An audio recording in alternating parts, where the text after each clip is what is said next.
Hey everybody, we're back for another round of Webmaster videos.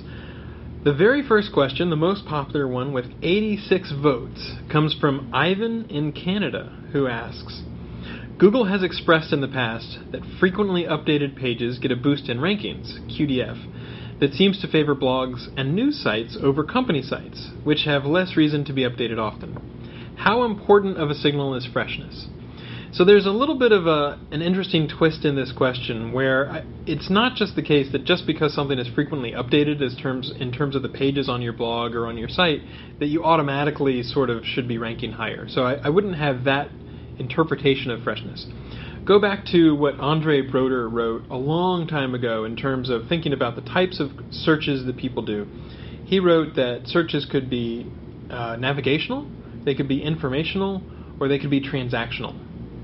And that expresses a lot of what people are looking for. Navigational, they might search for HP or IBM, they're looking for the home page.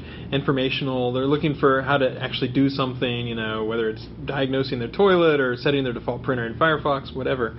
Transactional, they might be shopping, they might be looking for products.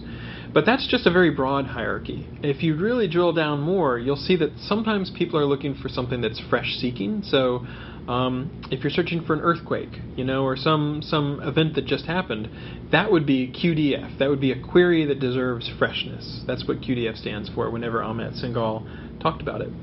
But not every query deserves freshness. So if it's a navigational thing, if it's evergreen content, sometimes people are looking for long-form content or doing more research.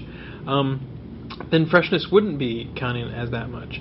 So we have over 200 signals that we use, and the thing that I would not do, the pitfall, the trap that I would not fall into is saying, okay, I have to have fresh content, therefore I'm going to randomly change a few words on my pages every day, and I'll change the byline date so that it looks like I have fresh content. That's not the sort of thing that's more likely to actually lead to higher rankings.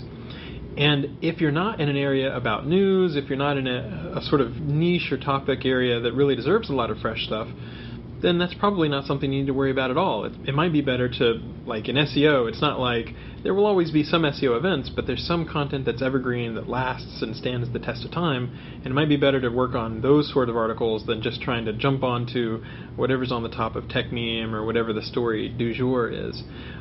So that's a little bit of a way to think about it. I wouldn't spend so much time thinking about freshness just because it's one of the over 200 signals that you sort of miss out on all the other signals.